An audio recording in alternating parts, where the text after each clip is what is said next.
오늘 우리에게 주시는 생명의 말씀은 사도행전 2장 36절에서 41절 말씀입니다. 할렐루야. 옆에 분과 인사하시겠습니다. 샬롬, 축복합니다. 다시 한번요. 샬롬, 평안하세요.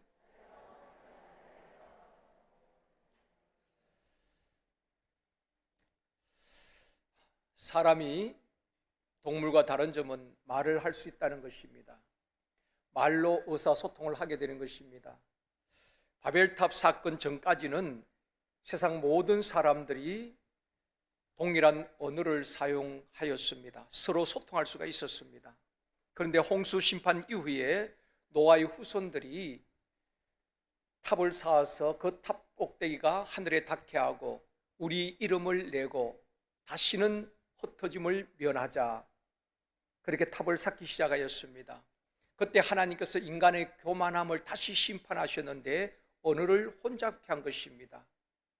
언어가 통하지 아니하고 불통이 되어지고 서로 말이 통하지 않으니까 탑을 쌓을 수가 없었고 결국 바벨탑은 중단이 되어지고 사람들은 흩어지게 된 것입니다.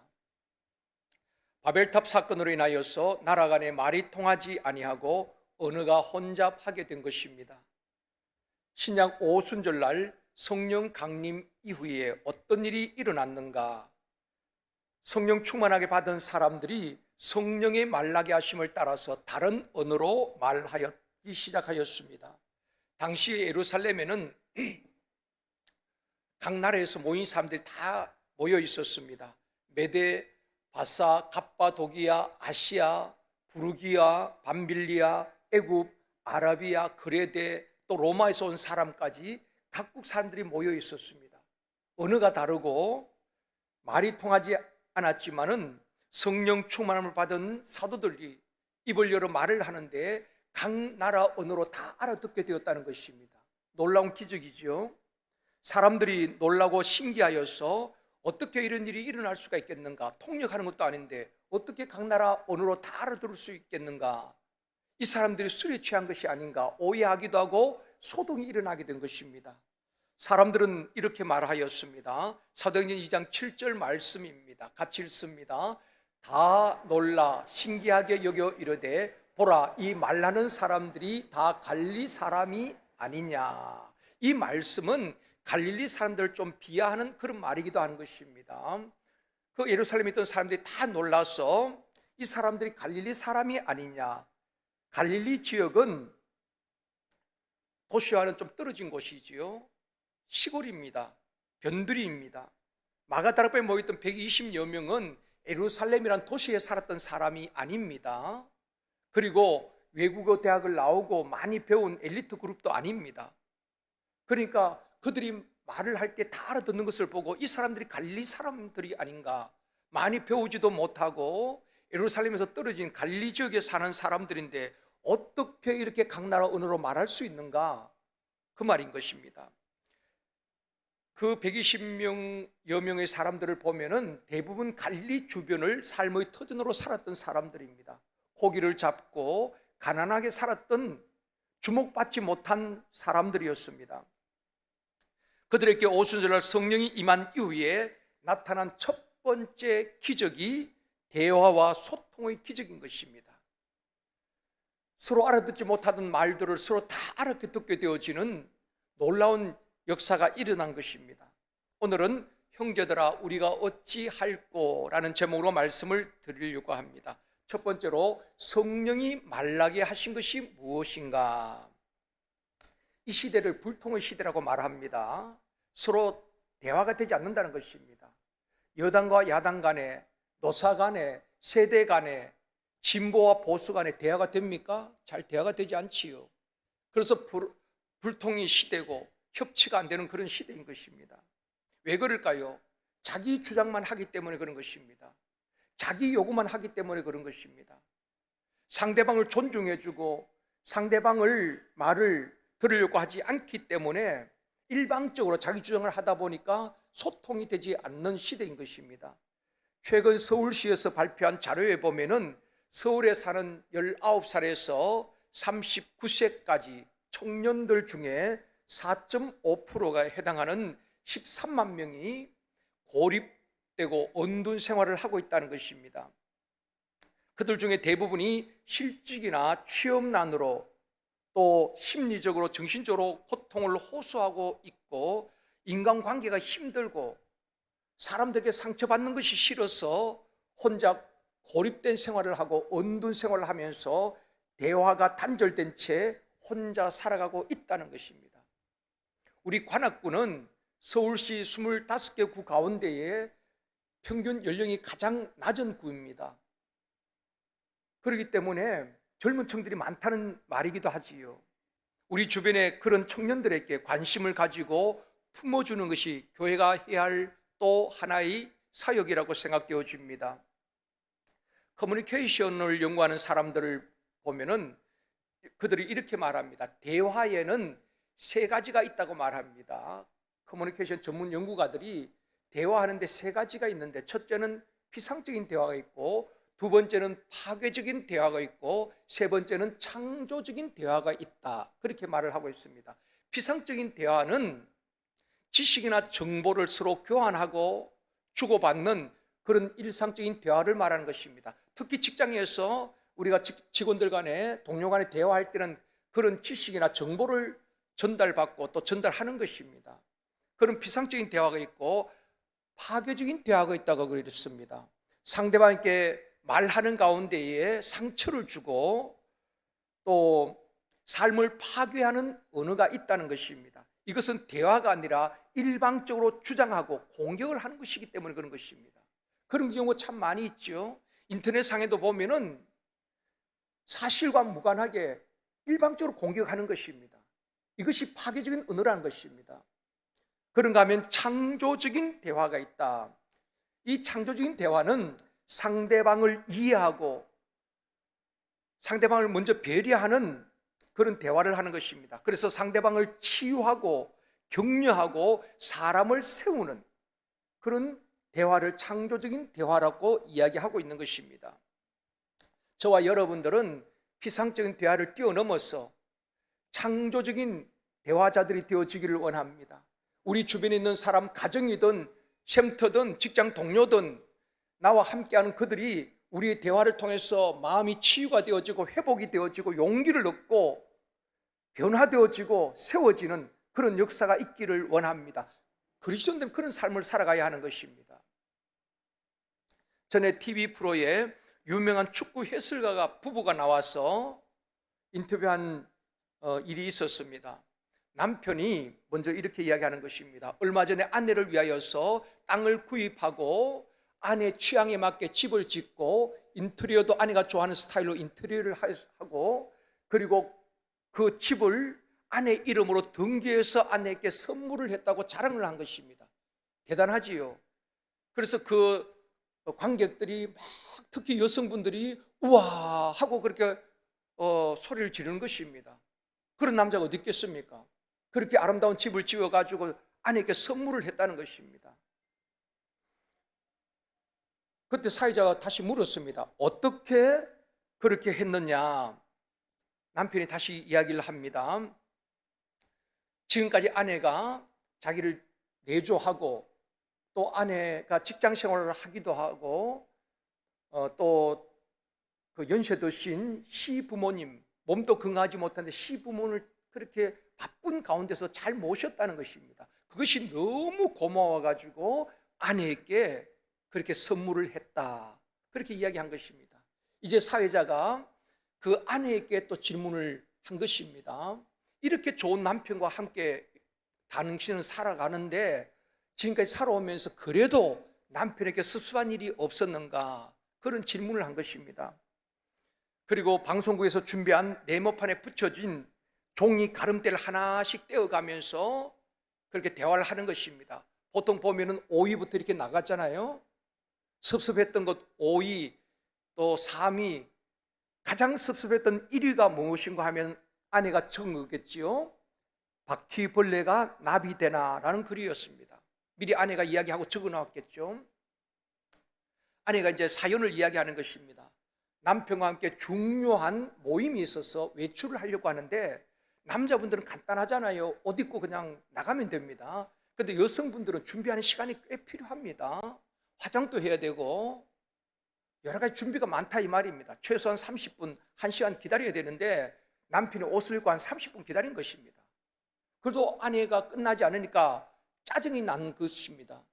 은근히 화도 나고, 그래서 남편이 한마디 한 것입니다. 그렇게 열심히 화장한다고 바퀴벌레가 나비되나? 그 말을 한 것입니다. 그래서 섭섭한 것 1위가 바퀴벌레가 나비되나? 그렇게 적은 것입니다. 남편은 별 의미 없이 한 말일 수 있지만은 아내는 자존심이 상하고 큰 상처가 된 것입니다. 아내는 자신을 위해서 땅을 구입하고 아름다운 집을 지어서 선물해 준 남편에 대한 고마움보다는 그 한마디 바퀴벌레가 나비되나, 그 말이, 상처받은 말이 가슴 깊이 자리 잡고 있었다는 것입니다. 사랑하는 성도 여러분, 파괴적인 대화는, 공격적인 대화는 상대방에게 아픔을 주는 것입니다. 자기는 괜찮을지 모르지만은 그것 때문에 가족들이 아파하고 샘터 가족들이 아파하고 그 누군가가 그 상처를 받고 힘들어하는 것입니다. 그러나 창조적인 대화는 그 말 속에 따뜻함이 있는 것입니다. 상대방의 마음을 위로하고 공감해주고 그 말들은 치유의 능력이 있는 것입니다. 창조적인 대화는 상대방의 감정까지 헤아려 대화한다는 것입니다. 그런 창조적인 언어는 상대방의 자존감을 높여주고 치유와 회복이 되어지고 또 자녀들에게는 건강한 자아성을 심어주고 일꾼을 세우는 비결이 되어진다는 것입니다. 사랑하는 성도 여러분, 창조적인 언어로 공동체를 유익하게 하고 사람을 세우는 저와 여러분이 되어지길 주님의 이름으로 축원합니다. 말이 얼마나 중요한지 모릅니다. 그 말 때문에 관계가 틀어지기도 하고 그 말 한마디 때문에 분위기가 좋아지기도 하는 것입니다. 사람들이 말을 들어보면은 은혜 받은 사람인지 은혜 받지 못한 사람인지, 영적인 사람인지 육적인 사람인지, 성령 충만한 사람인지 아니면 성질이 충만한 사람인지 다 드러나는 겁니다. 대화를 하다 보면은 이분이 생각이 굉장히 영적이다, 그런 분이 있고, 어떤 분들은 이분이 그렇게 예수를 오래 믿어도 여전히 세속적인 그런 삶을 살아가고 있구나, 말 속에 다 드러나는 것입니다. 영적인 사람, 비전의 사람, 성령 충만한 사람은 샘터 모임이든 남녀 전도의 모임이든 어떤 모임이든 어디서나 은혜 받은 이야기를 하고 비전을 이야기하는 것입니다. 그래서 샘터장이 성령으로 충만하면 늘 샘터 모임에서 비전을 제시하는 것입니다. 우리 샘터는 올 연말에 가서 그동안 열심히 전도하고 행복 모임을 하고 연말에 가서는 우리 샘터가 배가 번식할 것이다, 비전을 제시하고 목표를 제시하고 동기부여를 하는 것입니다. 그리고 움직이지 않던 그 샘터 가족을 움직이게 하는 것입니다. 그래서 그 샘터를 살리고 성장시키고 배가 번식하는 역사가 일어난다는 것입니다. 리더는 끊임없이 비전을 제시하고 목표를 제시하고 또 움직이게 하는 동기부여를 잘하는 것입니다. 저와 여러분들이 그런 창조적인 사람이 되어지기를 원합니다. 비전의 사람이 되어지기를 원합니다. 성령 충만한 사람들은 그렇게 살아가는 것입니다. 오순절날 성령 충만한 사람들은 각 나라 언어로 말하기 시작하였다고 말하고 있습니다. 사도행전 2장 4절 말씀입니다. 같이 읽겠습니다. 그들이 다 성령의 충만함을 받고 성령이 말하게 하심을 따라 다른 언어들로 말하기 시작하니라. 성령 충만함을 받은 그들이 자기 하고 싶은 말을 한 것 아닙니다. 속에 담았다 두었던 이야기를 한 것 아닙니다. 성령이 말하게 하심을 따라 다른 언어로 말했다, 그렇게 말하고 있는 것입니다. 이것이 바로 성령의 사람인 것입니다. 그러면 성령이 말하게 하신 것이 무엇일까요? 11절에서 말씀합니다. 같이 읽겠습니다. 우리가 다 우리의 각 언어로 하나님의 큰 일을 말함을 듣는도다 하고, 그게 모였던 메대 사람, 바데 사람, 갑바도기아 사람, 또 아시아에서 온 사람, 밤빌리아에서 온 사람, 부르기아에서 온 사람, 로마에서 온 사람, 더 아라비아에서 온 사람, 각기 다른 언어를 사용하는 사람들이었지만은 사도들이 말을 할 때에 그들이 이렇게 고백하는 것입니다. 우리의 각 언어로 하나님의 큰 일을 말하는 것을 우리가 듣는도다, 그렇게 말하는 것입니다. 그러면 또 한 가지, 하나님의 큰 일이 무엇이냐는 것입니다. 하나님의 큰 일은 예수 그리스도의 십자가의 죽으심과 부활인 것입니다. 사도행전 2장 14절에서 42절까지는 베드로의 설교입니다. 오늘 본문 이후에 베드로의 설교인데 핵심이 바로 오늘 본문 36절입니다. 베드로 설교의 핵심입니다. 같이 읽습니다. 그런즉 이스라엘 온 집은 확실히 알지니 너희가 십자가에 못 박은 이 예수를 하나님이 주와 그리스도가 되게 하셨느니라 하니라. 베드로가 설교할 때에 이스라엘 온 집은 듣고 확실히 알라는 것입니다. 너희들이 십자가에 못 박은 예수 그리스도, 그분은 죽음에 매여 있을 수가 없었고 3일 만에 모든 사망의 권세를 이기시고 다시 살아나신 분이시다. 그 분이 바로 우리의 주인 되시는, 우리 인생의 주인 되시는 분이시다. 그렇게 설교를 한 것입니다. 이것이 하나님의 큰 일이라는 것입니다. 예수님의 십자가와 부활을, 그 복음을 전하는 것입니다. 그 하나님의 큰 일을 전하고 그들이 다 들었다는 것입니다. 그곳에 모인 사람들 모두가 자기 나라 언어로 듣게 된 것입니다. 사랑하는 성도 여러분, 은혜 받고 성령 충만한 사람들은 언어가 달라지는 것입니다. 성령 충만한 초대교회 성도들은 자기 하고 싶은 말을 한 것이 아니라 성령이 말하게 하심을 따라 말하였다는 것입니다. 여러분, 교회에 오셔도 내가 이 말이 덕이 되는가, 그걸 먼저 좀 생각하고 말을 해야 되는 것입니다. 하고 싶은 말 다 하는 것 아닙니다. 그래서 옛말에 3, 4 일어나라, 3번 생각하고 한 번 말하라고 말했거든요. 초대교회 성도들은 성령이 말하게 하심을 따라서 말을 하게 되는 것입니다. 우리도 말할 때에 성령이 말하게 하심을 따라서 예수 그리스도의 십자가와 부활의 복음을 전하며 또 사람들을 위로하고 치유하고 회복하고 세우는 창조적인 언어를 사용하는 저와 여러분이 되어지기를 주님의 이름으로 축원합니다. 전에 예수원을 설립한 대천덕 신부가 있었습니다. 지금은 돌아가셨죠. 그분의 아버지가 토레이 목사입니다. 또 그분의 할아버지가 아레이 토레이 목사님인데, 이 아레이 토레이 목사님, 대천덕 신부의 할아버지는 성령에 대해서 굉장히 강조했던 분입니다. 그분의 책에 보면은 그분이 아침에 제일 먼저 기도할 때 이렇게 기도하는 것입니다. 하나님, 오늘도 성령으로 충만한 한 날이 되게 하여 주시옵소서.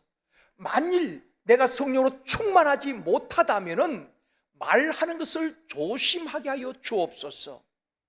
내가 성령의 충만함을 느끼지 못할 때는 중대한 결정을 하지 않게 하여 주시옵소서.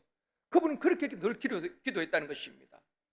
내가 성령으로 충만하지 못하고 말을 할 때는 내가 하고 싶은 말, 내 육의 욕심을 따라 말을 쏟아낼 때가 많이 있다는 것입니다.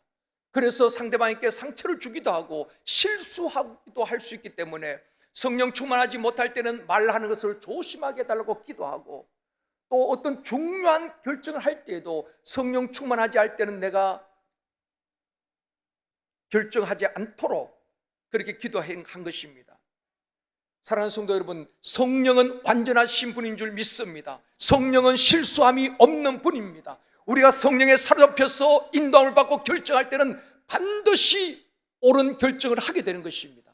그런데 성령 충만하지 못하고 내가 옳다고 판단하고 결정을 했지만은 그것이 잘못된 결정일 때가 우리 인생을 살면서 경험할 때가 있지 않습니까? 그래서 이분은 성령 충만하지 않고는 중요한 결정을 하지 않게 하여 주시옵소서. 다시 말하면 성령 충만할 때까지 기도하고 성령 인도하심을 받겠다는 것입니다. 그런 인생은 반드시 승리하게 되어줄 줄 믿습니다. 특히 사업하는 분들도 중요한 결정을 할 때 먼저 하나님 앞에 기도하고 하나님의 인도하심을 받을 때 시행착오를 줄이게 될 줄 믿습니다. 두 번째로, 형제들아 우리가 어찌할꼬. 성령 충만한 베드로가 유대인들을 향하여서 너희들이 십자가에 못 박아 죽인 예수, 그분은 죽음에 매여 있지 아니하시고 3일 만에 다시 살아나셨다, 십자가와 부활의 복음을 전할 때에 듣는 사람들의 반응이 어땠는가? 37절입니다. 같이 읽습니다. 그들이 이 말을 듣고 마음에 찔려 베드로와 다른 사도들에게 물어 이르되 형제들아 우리가 어찌할꼬 하거늘. 베드로가 성령 충만하여서 너희들이 예수를 십자가에 못 박았다, 그 주님은 죽음을 이기시고 다시 살아나셨다, 그 복음을 전할 때에 그들이 마음에 찔려서 베드로와 사도들에게 말하는 것입니다. 형제들아 우리가 어찌할꼬, 예수를 십자가에 못 박은 이 죄를 어찌할꼬, 우리가 어떻게 하면 좋겠느냐. 말씀을 듣고 어떻게 반응하느냐가 중요한 것입니다. 성령 충만한 스데반 집사가 7장에서 또 설교를 합니다. 스데반 집사가 설교할 때 사람들이 어떻게 반응했습니까? 사도행전 7장 54절 말씀입니다. 같이 읽겠습니다. 그들이 이 말을 듣고 마음에 찔려 그를 향하여 이를 갈거늘. 성령 충만한 스데반 집사가 설교할 때 그들이 마음에 찔렸어요. 근데 어떻게 반응합니까? 이를 갈면서 결국 돌을 들고 스데반을 돌로 쳐서 죽이게 되잖아요. 그런데 베드로가 설교할 때에 꼭 같이 마음에 찔림을 당하게 됩니다. 37절 비교해서 보십시오. 위에는 스데반이 설교할 때에 그 유대인들이 반응이고 37절을 아랫부분은 베드로가 설교할 때 반응입니다. 그들이 이 말을 듣고 그 마음에 찔려, 꼭 같죠? 근데 그 다음 반응이 다른 것입니다. 스데반의 설교를 듣고 이를 갈거늘, 그리고 돌로 쳐 죽인 것입니다. 그런데 베드로의 설교를 듣고 그들이 말하는 것입니다. 형제들아 우리가 어찌할꼬, 우리가 어찌할꼬. 그때 베드로가 말합니다. 38절입니다. 같이 읽습니다. 베드로가 이르되 너희가 회개하여 각각 예수 그리스도의 이름으로 세례를 받고 죄사함을 받으라. 그리하면 성령의 선물을 받으리니. 스데반이나 베드로의 설교자의 문제가 아니라는 것입니다. 그 말씀을 받는 유대인들의 문제인 것입니다. 베드로가 설교할 때 그 유대인들이 다 같이 우리가 어찌할꼬 그러면서 회개하고 세례를 받고 성령 받고 구원 받았지만은 스데반의 설교 듣고 그들의 마음이 완악하여서 분노하고 이를 갈고 돌로 쳐서 죽이게 되는 것입니다. 그때만 그랬을까요? 오늘날도 꼭 같습니다. 꼭 같은 목사의 설교를 들어도 반응이 다 다르다는 것입니다. 어떤 분들은 하나님께서 이 시간 목사를 통해서 내게 주신 말씀으로 받고 때로는 찔림을 당하고 내 삶이 이렇게 잘못되었구나, 하나님 앞에 정직하게 회개하고 변화가 되어지고 새 힘을 얻고 영적으로 계속 성장하는 사람들이 있습니다. 그리고 순종이 되는 사람들이 있어요. 그런가 하면은 말씀을 들으면서 더 완악해지는 것입니다. 스데반이 설교할 때에 이를 갈았던 사람들처럼 말씀을 들어도 이상하게 듣는 것입니다. 목사가 오늘 나를 치네? 나 들으라고 하는 소리겠지? 누가 목사에게 꼬질렀나?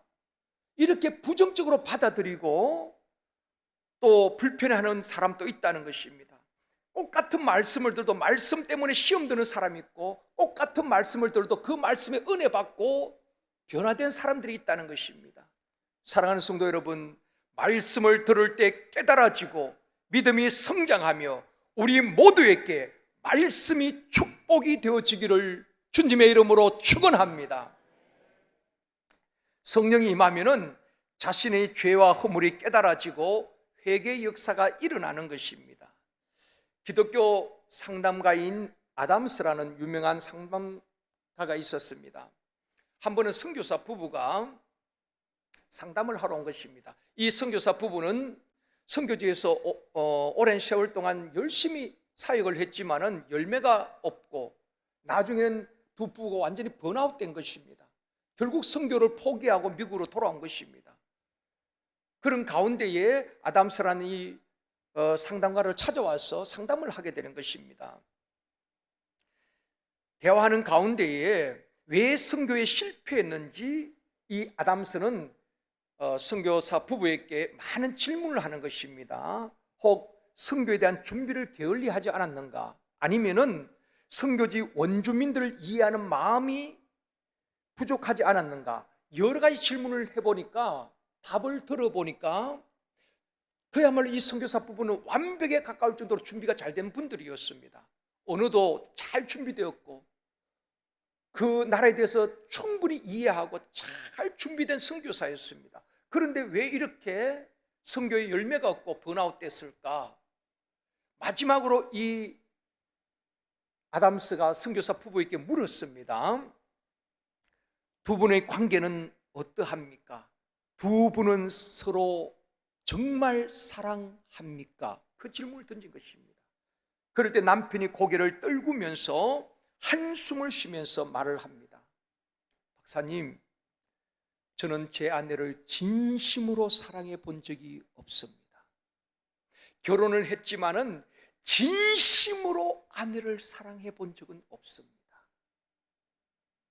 선교를 가서 같은 사역을 하지만은 아내를 진심으로 사랑해 본 적이 없다고 고백을 하게 된 것입니다. 그때 아담스는 선교사 부부의 선교 실패는 다른 외부적인 요인이 아니라 결국 부부 사이의 사랑의 실패에 기인한 것이라고 결론을 내리게 되는 것입니다. 그리고 이렇게 권면하는 것입니다. 선교보다도 두 분에게 더 중요한 것은 부부 관계의 회복을 위해서 기도하고 성령님의 충만함을 받아야 됩니다. 여러분, 아내를 사랑하고 남편을 존중한다는 것은 자기 의지로 되지 않는다는 것입니다. 성령이 나를 완전히 사로잡을 때에 가능한 일이라는 것입니다. 그래서 아담스는 성령을 사모하십시오. 성령을 기대하십시오. 성령 충만하여서 부부의 관계가 회복이 먼저입니다. 선교보다도. 그러면서 말씀을 한 구절 주면서 권면했습니다. 요한 1서 4장 20절, 이번 주 암송 말씀입니다. 같이 읽겠습니다. 누구든지 하나님을 사랑하노라 하고 그 형제를 미워하면 이는 거짓말하는 자니 보는 바 그 형제를 사랑하지 아니하는 자는 보지 못하는 바 하나님을 사랑할 수 없느니라. 하나님을 사랑하노라 하면서도 하나님을 사랑하기 때문에 선교지로 갔지만은 정작 내 아내를 사랑하지 못하고 내 형제를 미워하면은 너 거짓말하는 거야. 보이는 형제를 사랑하지 못한 사람이 보지 못하는 하나님을 사랑할 수 없느니라고 말하고 있는 것입니다. 이 선교사의 부부의 문제일까요? 여러분, 우리의 문제 아니겠습니까? 우리가 하나님 사랑합니다. 얼마나 고백하고 찬양합니까? 주님 사랑해요, 찬양합니다.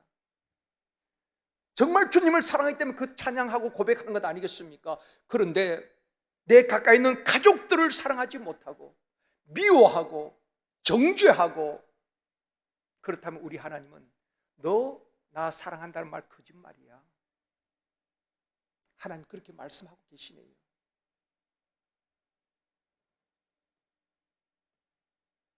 그래서 우리 주님께서 말씀하셨죠. 형제들에게 주리할 때에 먹을 것을 주고 목마를 때에 물을 주고 옥에 갇혔을 때에 돌보며 그들을 섬긴 것은 바로 내게 한 것이다. 보이는 형제들에게 한 것이 바로 내게 한 것이라고 주님이 말씀하고 있는 것입니다. 사랑하는 성도 여러분, 먼저 가족들을 사랑할 수 있기를 원합니다. 우리 공동체 안에 샘터 가족들을 사랑할 수 있기를 원합니다. 남녀 전도의 권사에 서로 사랑할 수 있기를 원합니다. 교회는 사랑의 공동체인 것입니다.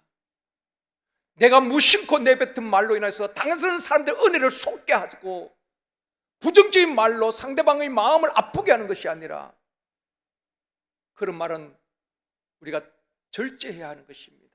우리 모두가 창조적인 대화, 생명 언어로 사람을 세우고 살릴 수 있기를 원합니다. 그래서 이 부부가 몸살하면서 하나님 앞에 기도하는 것입니다. 그 관계 회복을 위해서. 그런 가운데 성령이 임하게 되어지고 진심으로 남편을 존중하고 아내를 사랑하게 되어지고 그리고 다시 선교지로 가서 풍성한 열매를 맺게 되었다는 것입니다. 여러분, 우리도 하나님을 사랑하노라고 고백은 하면서 형제들과 담을 쌓고 서로 말도 하지 아니하고 불편한 사람 한두를 두고서 그래도 열심히 사역을 하면서 하나님 나 이렇게 열심히 사역했어요, 그럴 때가 없는지 우리 자신도 한번 돌아볼 수 있기를 원합니다. 그래서 우리 하나님께서는 내 마음을 다하고 목숨을 다하고 뜻을 다해 하나님을 사랑하고 내 이웃을 내 자신과 같이 사랑하라, 이 계명을 주셨잖아요. 여러분, 혹 가족 간에 섭섭한 마음들이 있었다면 내가 먼저 손 내밀고 내가 잘못했다 용서를 구하고 또 너그러이 품어줄 수 있는 우리 모두가 되어지기를 원합니다. 요엘 시대에 보면은 하나님께서 그들에게 재앙을 내리셨습니다. 온 땅이 쑥대밭이 되었습니다. 먹을 것이 다 곤충들이 다 먹어버리는 것입니다. 경제적인 파탄이 왔습니다. 그런데 요엘서는 우리에게 중요한 답을 주고 있습니다. 경제 회복의 비결을 우리에게 알려주고 있습니다. 기도 응답의 비밀을 알려주고 있습니다. 어떤 사람에게 성령을 부어주시는가 우리에게 알려주고 있습니다. 요엘서 2장 13절 말씀입니다. 같이 읽겠습니다. 너희는 옷을 찢지 말고 마음을 찢고 너희 하나님 여호와께로 돌아올지어다. 그는 은혜로우시며 자비로우시며 노하기를 더디하시며 인애가 크시사 뜻을 돌이켜 재앙을 내리지 아니하시나니. 자, 모든 것이 다 경제적인 파탄이 왔습니다. 먹을 것이 없고 마실 것이 없고 주류에 있는 그들에게 너희들이 옷을 찢지 말고 마음을 찢고 진심으로 여호와께 돌아오면은 인애가 크신 하나님께서 뜻을 돌이키시고 재앙을 내리지 아니할 것이라고 말씀하고 있는 것입니다. 그리고 19절에도 말씀합니다. 같이 읽습니다. 여호와께서 그들에게 응답하여 이르시기를 내가 너희에게 곡식과 새 포도주와 기름을 주리니 너희가 이로 말미암아 흡족하리라. 내가 다시는 너희가 나라들 가운데서 욕을 당하지 않게 할 것이며, 경제적인 회복을 말씀하고 있는 것입니다. 진심으로 하나님께 돌아와서 회개하면은 그들에게 응답하겠다. 기도 응답을 약속하고 있습니다. 너희에게 곡식과 새 포도주와 기름을 주겠다. 경제적인 회복을 말씀하고 있는 것입니다. 그리고 너희들이 각 나라로부터 욕을 당하지 않게 하겠다 말씀을 하고 있습니다. 그리고 23절도 말씀합니다. 같이 읽습니다. 시온의 자녀들아 너희는 너희 하나님 여호와로 말미암아 기뻐하며 즐거워할지어다. 그가 너희를 위하여 비를 내리시되 이른 비를 너희에게 적당하게 주시리니 이른 비와 늦은 비가 예전과 같을 것이니라. 영적인 회복을 말하지요. 모든 것을 다 잃어버리고 먹을 것이 없고 경제적인 파탄이 왔으니까 염려와 근심 속에 무슨 기쁨이 있겠습니까? 무슨 낙이 있겠습니까? 그런데 하나님께서 너희들이 마음으로 돌이키고 내게 오면은 경제적인 회복뿐 아니라 너희들이 여호와로 말미암아 기뻐하며 즐거워하리라. 잃어버린 기쁨을 회복시켜 주시겠다는 것입니다. 그리고 이른 비와 늦은 비를 내려주시겠다. 하나님의 약속인 것입니다. 그리고 또 중요한 것 28절입니다. 같이 읽습니다. 그 후에 내가 내 영을 만민에게 부어주리니 너희 자녀들이 장래일을 말할 것이며 너희 늙은이는 꿈을 꾸며 너희 젊은이는 이상을 볼 것이며 너희들이 하나님께 회개하고 돌아오면은 내가 내 영을 만민에게 부어주리니 자녀들이 장래일을 말할 것이고 늙은이는 꿈을 꾸게 될 것이며 젊은이는 이상을 보고 환상을 보게 될 것이라고 말씀하고 있는 것입니다. 요엘서에 보면은 온 나라가 가난과 빈곤 주림 속에 아우성치고 있을 때 하나님께서 이제라도 회개하고 내게 돌아오면은 내가 뜻을 돌이키고 경제적으로 회복시켜 주시겠다, 너희들 영적으로 회복시켜 주시겠다, 그리고 성령을 부어주시겠다고 약속하고 있는 것입니다. 이 요일 말씀이 오늘 본문의 말씀과 연결이 되어지는 것입니다. 베드로의 설교를 듣고 형제들아 우리가 어찌할꼬, 우리가 어떻게 해야 되겠는가, 예수님을 십자가에 못 박은 이 죄를 어떻게 할꼬. 베드로가 말합니다. 38절입니다. 같이 읽습니다. 베드로가 이르되 너희가 회개하여 각각 예수 그리스도의 이름으로 세례를 받고 죄사함을 받으라. 그리하면 성령의 선물을 받으리니 회개하라. 그렇게 말하고 있는 것입니다. 여러분, 오늘날 복 받으라, 잘 될 것입니다, 위로의 메시지가 많이 있지만은 정말 회개하는 말을 싫어합니다. 그러나 우리가 기억해야 될 것은 우리 하나님께서는 경제적인 회복과 영적인 회복과 성령을 부어주실 때에 먼저 회개하라는 것입니다. 우리의 심령이 깨끗할 때에 성령을 선물로 주시겠다고 약속하고 있는 것입니다. 그래서 베드로는 그들을 향하여서 너희들이 회개하고 세례를 받고 죄사함을 받으라. 그리하면 성령의 선물을 받으리라. 그렇게 말씀을 하고 있는 것입니다. 사랑하는 성도 여러분, 우리 모두 말씀의 거울 앞에서 우리 자신을 고치고 회개의 영성을 회복할 수 있기를 원합니다. 자녀들을 변화시키려고 하고 남편을 변화시키려고 하고 아내를 고치려고 하면 평생 안 됩니다. 다툼만 일어나는 것입니다. 내가 변화되어지면 자녀들이 변화되어질 줄 믿습니다. 내가 변화되면 센터 가족들이 변화되어지는 것입니다. 남을 고치고 남을 변화시키려고 하는 것이 아니라 내가 성령 안에서 변화되어질 때에 변화된 내 모습을 보고 또 다른 사람이 변화되어질 줄 믿습니다. 우리 자신을 고치고 회개함으로 죄사함을 받고 성령을 선물로 받는 저와 여러분이 되어지기를 주님의 이름으로 축원합니다. 세 번째는 부흥의 역사입니다. 본문 41절 말씀입니다. 같이 읽습니다. 이 말을 받은 사람들은 세례를 받음에 이날의 신도의 수가 3,000이나 더하더라. 놀라운 기적이 일어난 것입니다. 베드로의 그 십자가의 죽으심과 부활의 복음을 듣고 많은 무리들이 형제들아 우리가 어찌할꼬. 그럴 때 베드로가 너희들이 회개하고 죄사함을 받으라. 그리하면 성령을 선물로 받으리라. 그날의 세례를 받고 예수를 믿은 신도 수가 3,000이나 되었다라고 말하고 있습니다. 사랑하는 성도 여러분, 부흥은 사람의 힘으로 되는 것 아닙니다. 우리가 프로그램을 잘 짜고 한다고 되는 것도 아닙니다. 부흥은 전적 성령의 역사인 줄 믿습니다.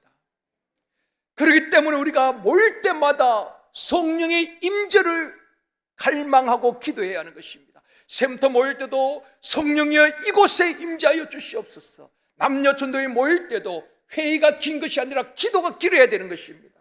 이곳에 주님이 임하여 주시옵소서. 주님이 그곳에 오시면은 남녀 전도의 문제 또 샘터의 문제 주님이 임재하시면 해결될 줄 믿습니다. 그 자리에서 병든 자가 낫게 되는 역사 있게 될 줄 믿습니다. 사도행전에만 그런 기적이 일어나는 것이 아니라 우리에게도 기적이 일어나는 것입니다. 그래서 부흥은 성령의 역사인 것입니다. 부흥은 회개할 때 일어나는 것입니다. 1907년 장대인 교회의 놀라운 성령의 임재와 부흥의 역사는 회개에서부터 시작된 것입니다. 길선주 목사님과 또 외국 선교사님들이 자신들이 죄를 고백하면서 회개할 때에 온 무리들이 함께 회개할 때 그곳에 성령이 임하게 되어지고 놀라운 부흥의 역사가 일어난 것 아니겠습니까? 다시 한번 우리 제일선교회에 회개의 영을 부어주시기를 원합니다.